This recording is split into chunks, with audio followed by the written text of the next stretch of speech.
முன்னாள் அமைச்சர் ஜெகத் புஷ்பகுமார் இன்று மீண்டும் பாரிய ஊழல் மற்றும் மோசடி தொடர்பில் விசாரணை செய்யும் ஜனாதிபதி ஆணைக்குழுவிற்கு வருகை தந்தார்.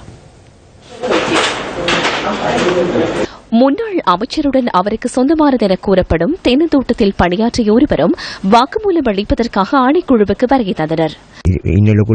ஜனாதிபதி, அமைச்சர்கள் மற்றும் பாராளுமன்ற உறுப்பினர்கள் இந்த இடத்திற்கு வருகின்றனர். நான் இந்த இடத்திற்கு வந்ததன் பின்னரே இதன் பாரதூர தன்மை புரிகின்றது. நான் சைக்கிளை அடகு வைத்தே இந்த இடத்திற்கு வந்தேன். சாட்சி வழங்கி நீதவான் என்னை விடுவித்துள்ளார். பின்னர் பாரிய ஊழல் மற்றும் மோசடி தொடர்பில் விசாரணை செய்யும் ஜனாதிபதி ஆணைக்குழுவின் பிரதிநிதிகளுடன் அவரின் வீட்டுக்கு செல்வதற்கு பணம் வழங்கப்பட்டது. இதேவேளை ஆணைக்குழு முன்னிலையில் ஆஜரான முன்னாள் அமைச்சர் ஊடகங்களுக்கு கருத்து தெரிவித்தார். இந்த சம்பவம் தொடர்பில் தொடர்ந்தும் விசாரணைகள் இடம்பெறுகின்றன. இன்னும் இறுதி தீர்மானம் எட்டப்படவில்லை. தொடர்ந்தும் விசாரணைகள் இடம்பெற உள்ளது. தொடர்ந்தும் நாங்கள் ஒத்துழைப்பு வழங்குவதற்கு தயாராக உள்ளோம்.